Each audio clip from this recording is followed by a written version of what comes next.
Swallow is speaking at the courthouse right now. We're bringing it to you live on KSL News Radio. Let's listen. You were the Attorney General. You were the top prosecutor in the state. To find yourself on the other side of the bar, what was that like? It was a real education, and I'm sure I'll have things to say about it later. Thanks so much. Plans for the future, John? To love my family and love my neighbors who've been so close to me and dear to me throughout this whole ordeal, and to maybe get a good night's sleep for the first time in a couple of years. What do you say to the people who doubt you? Another bonus, legal fees. Excuse me. Legal fees are paid by clients. Doesn't the state have to pick up the tab on that? There are statutes that apply to that, and we'll of course look into that. But that's not how this team rolled. We didn't pay any attention to the fees. We paid attention to defending. Why did you win? Because the truth was John Swallow was wrongly accused. He had a lot of momentum against him. He had federal power, and he had a lot of pitfalls in the system. We worked through those and got it to a jury who could pay attention. That's why he won. Do you see any key moments of the trial that went your way? We've often said that day after day, after the witnesses left the stand, we felt that they supported a not guilty verdict, and there wasn't much in the way of an exception.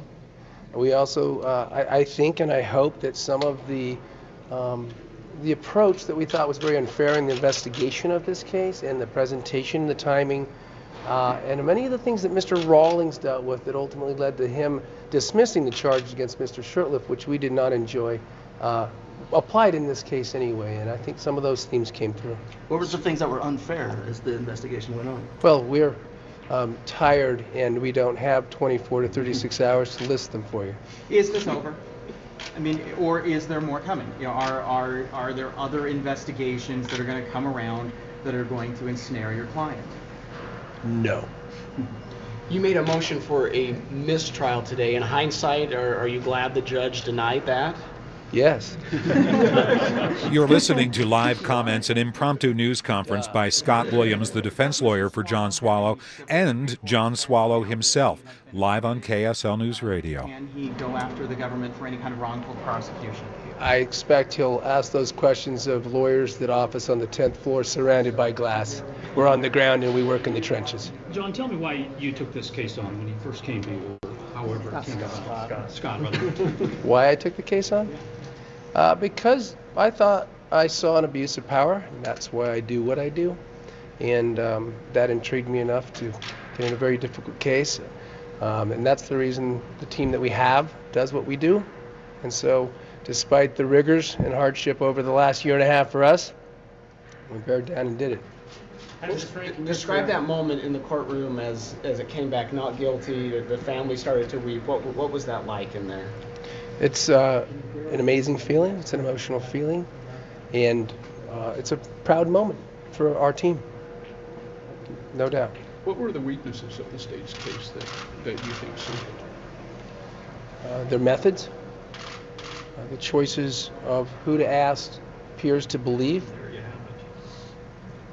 and those are the two main weaknesses, I think. Methods of investigation? Methods of investigation, absolutely. This investigation appeared to us to be what was actually corruption, not what John Swallow was involved in. And we elucidated some of that in pretrial motions, and ultimately, I think the theme played through the trial. Did it kill them when Jeremy Johnson wouldn't testify? Do you think that was the linchpin as well? No. I think if Jeremy Johnson had testified, there would have been no different result.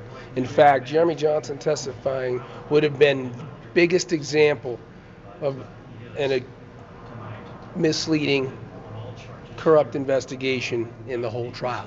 We were not afraid of Jeremy Johnson's testimony. That was his decision. We took no part of it. Thank you. All right. That's defense lawyer Scott Williams and John Swallow speaking to reporters at the Matheson Courthouse. There were tears, and the former Utah Attorney General lifted his hands over his head about a half an hour ago. The jury came back just before 6:30, finding John Swallow not guilty on all counts at his corruption trial.